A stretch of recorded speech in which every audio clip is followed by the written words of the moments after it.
section, so I will go full into spoilers now. What I guess? Because me and Hannah had mentioned it. The soundtrack parts that didn't work for you. Obviously, you mentioned the cast scene. It took me out of the movie when I was hearing like a slow, like dramatic version of "Hit me with your best shot." Finally, like the Sniffer Mop commercial, and I was like, "Wait, sorry." I was like, okay, in fairness, like, yes, this is still a song, but like that's so synonymous with that commercial. I'm trying to think of like another one. It would be like, okay, obviously this is a different example, but it would be like if like the next Batman movie in the background, it was like, call J.G. Wentworth, 877 cat, like something like that. And that's the only part that was like a slight eyesore. Wait, you only associate that song with a commercial? That's a real song, hey? Yeah. I know it's a real song. I feel like that's more of your problem than the movie's problem. Sure, I understand that. Sounds like a you problem, hey? Oh my god. That'd be like if I was like, I didn't like that they played Barracuda because it made me think of Guitar Hero 3. No, you have every right to do that.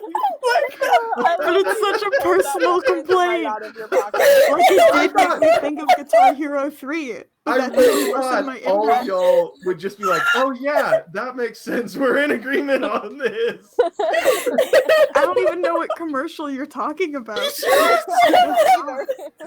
don't either. I feel like it's in a commercial? Yeah. Like if anything, Hit Me With Your Best Shot also makes me think of Guitar Hero 3. So funny. But yeah, no, we can talk other spoiler things if y'all want. I'll say this. I was like, I know it was like a small one, but like the fact they mentioned Harley Quinn had a girlfriend at one point, I was like, haha, they beat.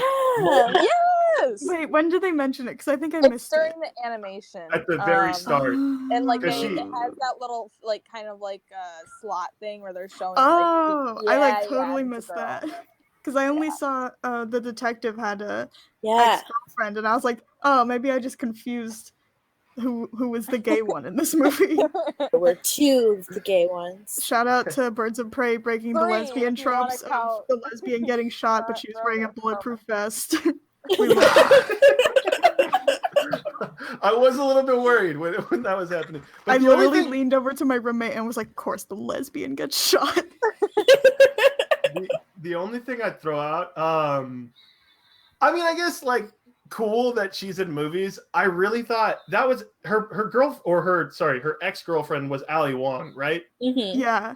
Yeah. Okay, I thought Ali Wong's a comedian, and I really like when she was like a character. I don't know, like that's another like small. I really don't want to do this because I love this movie, but that was like another small thing that I was like, wait, you're the jokey person. You say jokey jokes. That's how I I feel felt. like that's another when- you problem. No, that's how I felt when Jenny Slate showed up in Venom as like a Oh, serious yeah. scientist. God, she was in Venom. She Oh my was God. like a serious scientist person. I They was like, just wait, kill her. why aren't you making the funnies, Jenny? I think the trick is as long as you see a comedic or like a stand-up special person in like a serious or semi-serious movie, because I saw Jenny Slate in Obvious Child, and then after that, like I was like, oh, okay, Jenny Slate's like an actual actress. I don't know why. That's what it takes, but yeah, I was like, oh, Ali Wong's gonna say a joke in this next scene, isn't she? And then she didn't, and I was like, huh? Good for her. No, but get those checks. But yeah, no, I how did y'all feel about the very beginning of this film and sort of like changing the pacing of it, going back and forth? Did that work for y'all? At first, that. I was like, what is going on? But then, like, once you like end the flashback, it catches back up to like before. You know what I'm talking about? I was like, oh shit, that was like really well done, and I liked it. It's a nice change of pace from like the 3-act structure, even though it does follow a 3-act structure for sure. But like it kind of like tricks you into thinking it doesn't. and it kind of makes the film feel a bit faster in some weird way, because once that ends, it almost feels like it's the third act already. And like, because like there's I don't know, it's so weird, because once that ends, like there's like a small period of time where the characters are just kind of chilling, and then like there's a scene phone booth with Harley, and then that's kind of the third act. And like I feel like there's just like I feel like the beginning like happens in like 20 minutes, and there's like 10 minutes of downtime, and then we're like in the third act. Like it goes by so fast for me every time that I've seen it. Every time that we get to that phone booth thing, I'm like, oh my god, the movie's almost over. Where did the time go? I think it does a really good job like pacing its set pieces, because obviously you have like Harley Quinn come in at this, because you mentioned like it's not set in that typical 3-act structure because you change up the parts. But when Harley Quinn comes into the police office just with that gun, A, iconic, but B, So like good. if you had it like in the regular time, you'd have that amazing scene, and then you'd also have the fight scenes with all the thugs that are coming to pick up the bounty. And it would just feel a little bit too heavy. And instead they do like a lot more exposition. And they break up the exposition, and I think it actually works really well to its benefit. And the whole thing of like Black Canary actually being like, because Theo mentioned this, being like a bigger player in the movie than expected, because she's the driver, and she's actually the one that like has to fill in the spot of the mole in that operation. And also, like, do we know if her vocals are actually that good? Because that immediate like that scene, I was like, she's credited on the soundtrack. Yeah. Okay. I was gonna say, I've watched interviews of her talking about like this is her first time ever singing publicly. Can I say words? So, and she said that she sung it live, live when they were filming, and she also like sung it, and then they like mixed it and stuff like that too. Then it's insane. She doesn't know which one they used in the movie. It sounds like she was singing it live, but I don't know. Yeah, because the only thing is like if she could do like a Bond song or something, I think it could like. Oh yeah. Black Canary. Just credit her as Black Canary. Do not credit her as Journey Smollett Bell. Just Black Canary. But yeah, no, there's a bunch of. I'm trying to think of other great scenes. I thought it was really funny. The bit they used, and I actually do love this. I get it's like a very small thing that you just do and like the effects after. But the small thing of as soon as she breaks up with Joker, those little exposition bits of all these men that are chasing after Harley Quinn and saying like what their reason is works really well for me. I want those, but in The Irishman. Just replace all the way people like Birds of Prey style. Imagine that. Like, imagine like the name cards on a Scorsese movie. Everyone would be like, huh? Oh man, Harley Quinn gangster film win. But yeah, no. Directed by Martin Scorsese. This is the time that he doesn't that he likes superhero movies. Yeah. I think also like what works really well for me is that middle section. I know Hannah alluded to this with the downtime, but Margot Robbie and I forget the actress's name, so pardon me for a second. But Cass and Harley Quinn hanging out together, just like in Walmart, and like her obviously like she doesn't have that like that confidence in herself yet. Like just after breaking up with Joker, and just someone like validating like everything she is and like hyping her up. It was just a scene that So didn't. sweet. Yeah, it felt honestly similar to Shazam in that like, oh man, this film's heart is in such the right place that it elevates everything else because you understand like how to make this work. And she's sort of like parenting Cass, and you have that scene with Canary where like obviously it's not. And I assume like some people are like, oh, that's kind of tropey.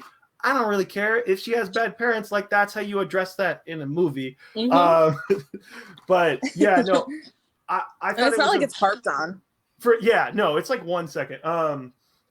But I really like how the main, I guess, quartet of females are almost like a parental figure or protector for Cass, especially we can talk about fight sequences more, get right into it. But like in the fight sequence, this was the part where I was like, oh, Is it the Huntress thing?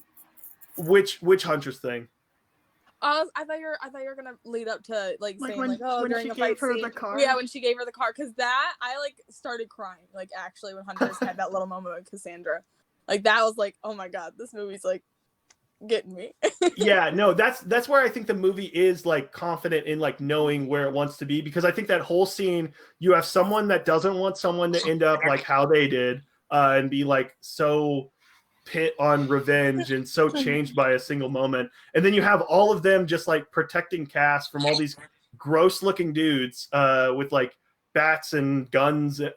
In just like the choreography of the whole scene really works tremendously, because I was like, are we gonna have like a lame, because I'm not gonna lie, when they were all around Ewan McGregor, Roman, and he's got the black mask on, he's like, boys, we're here today to do the thing. I was like, are we gonna have a generic like square off where like everybody just runs out and they fight in a parking lot, a la like Hobbs and Shaw? Because like that's what happens in Hobbs and Shaw, and I was really worried we were gonna get that, and it's the exact opposite, and that's where like the movie wins me over a ton. Is it's so colorful too. Yeah. And the fight scenes are shot like so well. Like usually fight scenes are like shaky cam and like really close with a million cuts and you have no idea what's happening, but they're all like super wide so you could see everything. It's a lot of like it's long tasty as hell. too. Yeah. Which is I love the prison, no, not prison, jailbreak scene. Yeah, with like the water. movie for me. Yeah. And you know what? I am The not slow-mo. a fan of slow-mo. I am not a fan of slow-mo at all. I hated it in Wonder Woman. I hate it in just about every other DC movie. I can't do it. Not my thing. But here, it actually feels like a stylistic choice instead of a thing where we're like, oh, we're trying to make it seem more badass, because it's fluid throughout the whole scene. So, and it's not like ham-fisted in every other scene where it's like it feels choppy. It's just really in that part of the movie, and it feels like a stylistic choice, which makes it like not annoying. It's also so beautiful because of the rain. Yes. Oh my god, yes. The cinematography is absolutely gorgeous. The The cinematography. cinematographer is Same guy that shot Venom. Really? Let's go get him. What? Yep. What? I was gonna say he worked with Darren Aronofsky a lot. He did. Oh no, he's worked with Aronofsky, and he worked. The only reason I actually so I name dropped this guy in a recent video because I was like, hey, put in this cinematographer instead of the Stars Born cinematographer. So he's got an interesting career, because like I think he takes movies he did a Star is Born.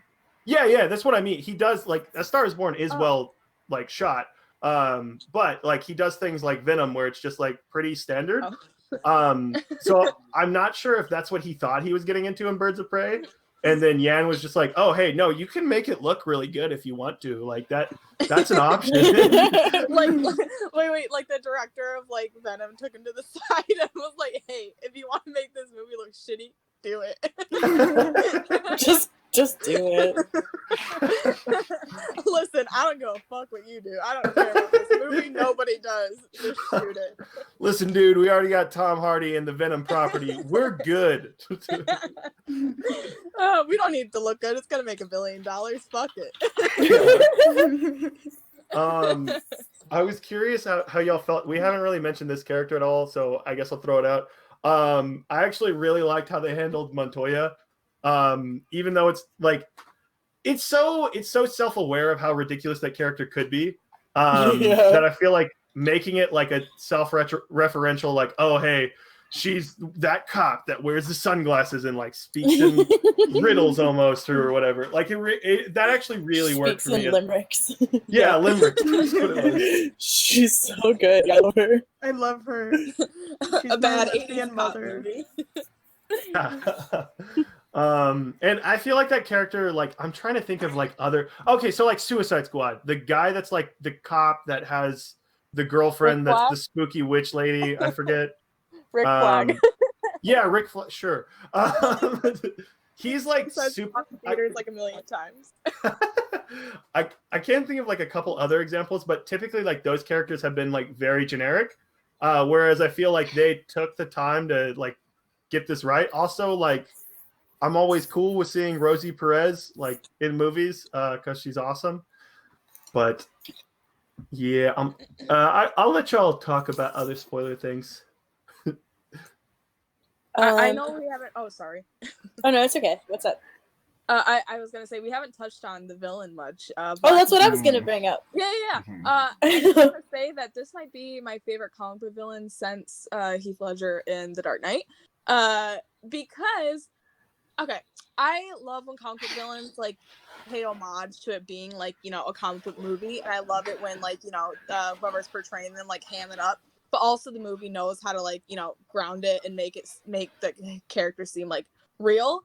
And I love that this movie does that perfectly. Ewan and you know, the writing, and he's like, it's weird too because in a lot of villains where you're like Thanos, for example, it's two like they're two polar opposite characters, but I feel like it's a good comparison because with Thanos, you know, everyone's always like, oh yeah, he's so menacing, you know, stuff like that. But like here, it's a different kind of menacing because here, whenever Ewan's on screen, he just kind of has this like aura to him where he's like, he feels bigger than he like actually is, like his character.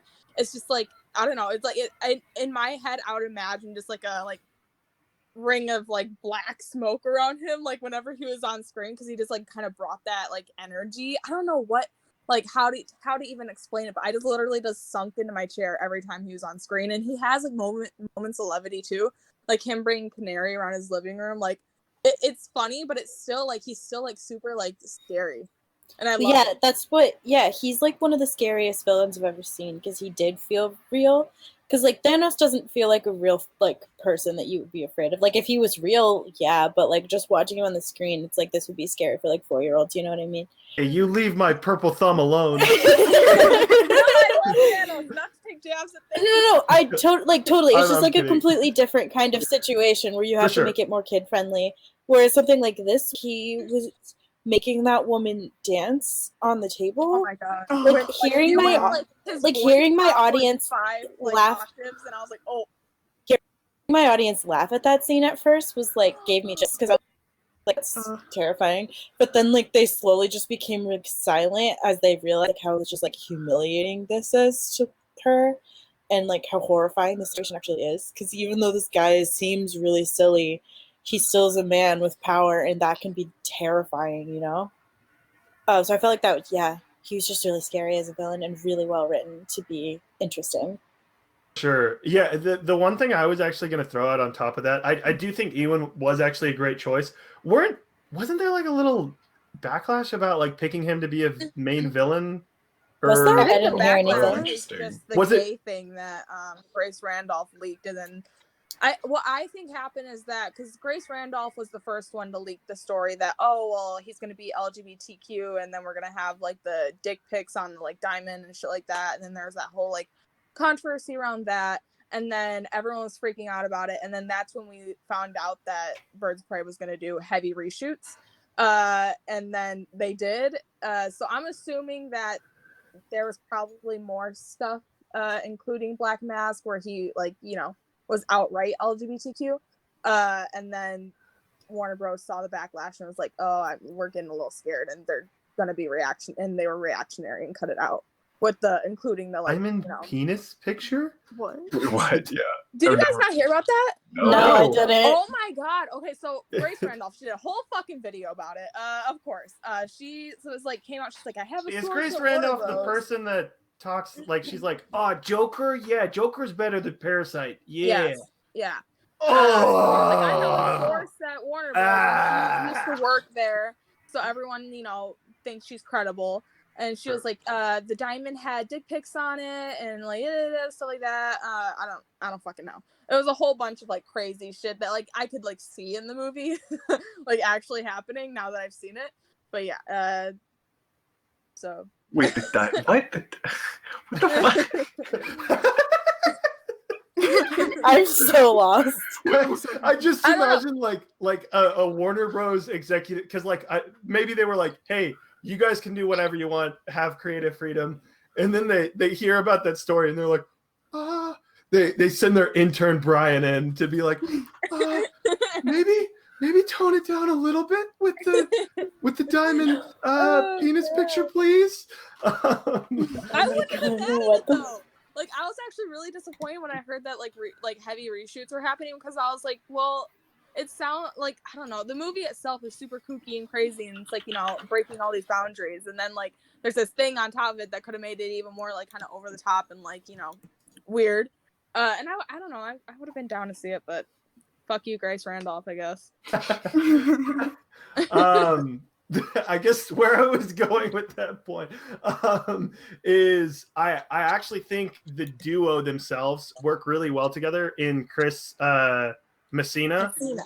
Yeah, just because I think he's a really interesting villain in what he's doing, because he's playing into obviously Lindsay said, "Oh, man with power that is evil, like a terrible person." But his character Zazie, or I was about to say Zazu, but that's definitely wrong. Zaze, what? Yeah, Zaz. Victor there Zaz. we go. Yeah, that would be a great Scrabble score. I've been playing Words with Friends a lot. I don't know for sure. But no, I think Zaz does a really good job of like playing into those tendencies those dark tendencies he has, and like fueling his rage in the most like diabolical way possible. Yeah.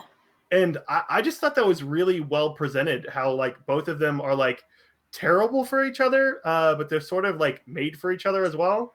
Yeah, there's one moment where Ewan is talking, like he goes up, no, Ewan's talking to someone, he's like, are they laughing at me? Yeah, it's Victor. It's He's like, right before the scene. Yeah.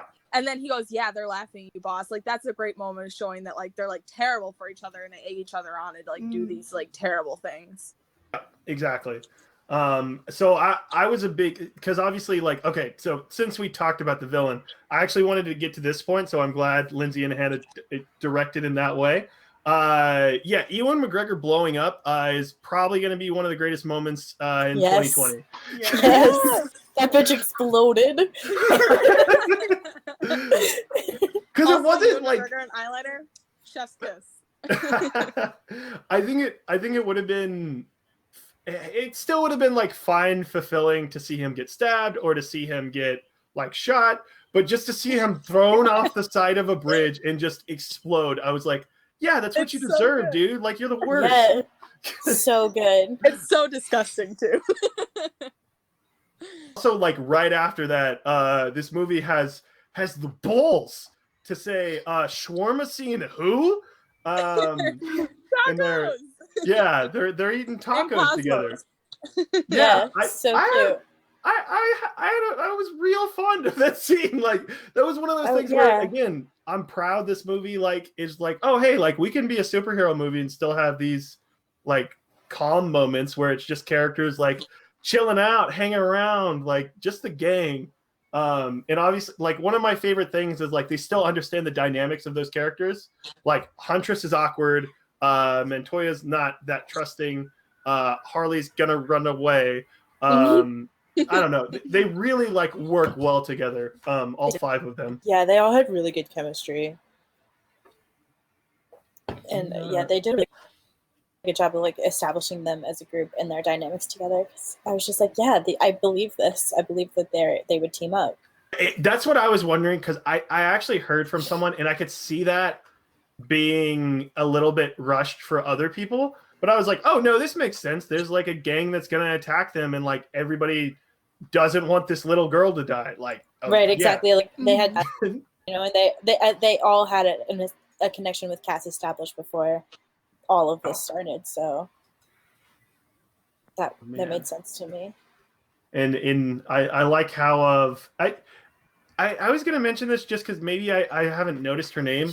And you know, maybe I'll mention. Maybe it's a little bit of a bias here. I'll say that going in. But I slowly more and more really love Mary Elizabeth Winstead. And I was thinking about it. In terms of superhero movies, if we sort of can count Scott Pilgrim, dude, she's been in Sky High. She's been in Scott Pilgrim. She's been in Birds of Prey. You're killing it, Mary Elizabeth Winstead.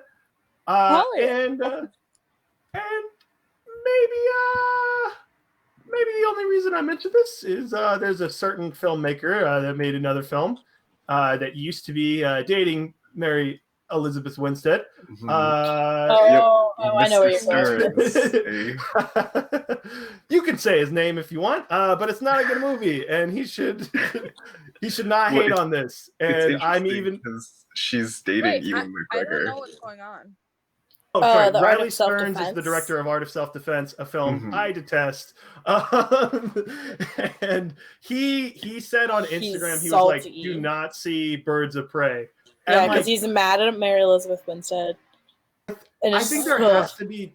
I think there has to be a little I'm bit gonna of go like self-awareness lower to my do that. letterbox for that movie now. Yeah. But yeah, no, I don't know. Just like for me, it was just like even more backing. It's like, yeah, Mary Elizabeth Winstead, you do your thing. You make Birds of Prey. Like, and she did 10 Cloverfield Lane, which like is rocks with her. and Gemini Man. Yeah, I don't know what that movie is. Lindsay. Did that come out in the 2000s, I think? It was pretty big last year. I would say like I don't know. I would say most people saw it. I think. Lindsay, I would actually say that's the third biggest Will Smith movie of 2019. All of them all of them horrifying for some reason. What's Yeah. Will Smith doing? But Theo, Margot, do you guys have any spoilers to throw out? I guess real quick. Yeah, I would like Huntress to run me over with her motorcycle. Mhm. Feel I that. would like I guess on top of that, I would like Margot Robbie to run me over with her roller skates, please. Yeah, deck me in the Yeah. face while we're roller skating. That is what I wrote in my review for this movie. Really? I was like, I want her to just kick me in the face with that roller skate. I just loved. Oh man! As soon as that scene starts, it's just Margot Robbie with no explanation, being like, "Yep, I got roller skates on." And, like they just that roll. great little line with Canary where it's like, when the fuck did she have time for a shoe change? Oh man! I was kind of sad when she took her off to go run after Cass and Black Mask. I was like, damn it. Theo, did you have any other spoiler things to mention? I don't know. I think it was just overall really fun. I really liked all the random little people who kept having grievances with her. And if anything, I wish they kind of kept that going because that was definitely very well utilized in the first half, I thought. And it just, I don't know. I think it's interesting. Yeah, this movie, like, I really like the feel of this movie. I think it has like a really, really nice sort of like lived-in urban feel to it that like isn't as common as I think it should be. Like I think you get like a really good sense of the city, and it's just funny comparing it to like Gotham and Joker, which is so different. Yeah. But There you yeah, go. no. really, really love the lighting in here too. Like the lighting and the production design, I thought were insane. Yeah, it was like John Wick, but Yeah, no, Yeah. this That's- actually. I was like, it's like, is this how men feel like when they see John Wick? Like, goddamn.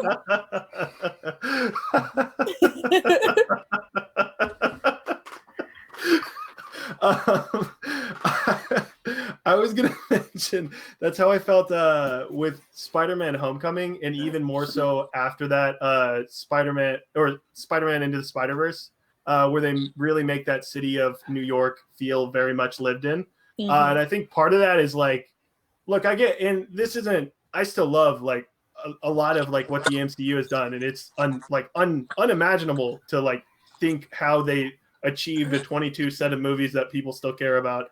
But with that said, like one of the main things that like sticks out over and over is like the excessive use of CGI where they really don't have to. Even like I love Thor Ragnarok, the scene where they're on the mountainside and they're like, oh hey, yeah, what's sorry, Lindsay, who's the guy in Two Popes? Anthony God. Hopkins. Yeah, Anthony Hopkins. They're like, oh, hey, Anthony Hopkins is a serious actor and he doesn't want to put on this, Viking garb in the Netherlands. So they're like, just CGI it. It'll look fine. And it looks like it's a really big, like, oh, hey, they're clearly like, that's a green screen.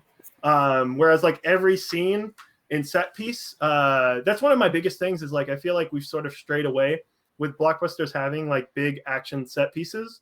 And yeah, that returns here, and I'm a big fan. But I like how you put that, Theo. The lighting is like the lighting and how well the world feels lived in are big pluses for sure. Definitely agreed. Also, only like 109 minutes. Doesn't even feel like that. Movie's a breeze. Yeah, it could have been longer, honestly. I wish it was. I'll be looking. But I wish I could have I did not want to get up and leave afterward. Oh yeah, in credits for this is Harley clowning us. Can you believe it? My friend actually got really mad about it because I told him 'cause I didn't know everyone all my friends that had seen it beforehand. It's like, yeah, there's something about Batman after the movie, and then I told my friend that, and he's really big Batman fan. And I was like, hey, there's something about Batman afterwards. Oh no! And then we waited all the way until the end, and then it was just that, and he was so upset. He was like, I think they shut the sound off in the theater. I think they shut the sound off, and I was like, no, that's just it. Oh, wait, I didn't stay for the after credits scene. What was it? It's just Harley Quinn saying, "You really stick around long enough, you silly goober," or something like that. And if you're wondering about Batman, and then it cuts off. Oh, yeah, that's hilarious. Yeah, no, I thought it was really funny. There were only 8 people that stayed with me, but it was all, I don't know, it felt good. At least acknowledging that there's a new Batman movie coming out. Oh sure, man. yeah. Here we come, Bat Boy. But yeah, no, I think that about wraps it up.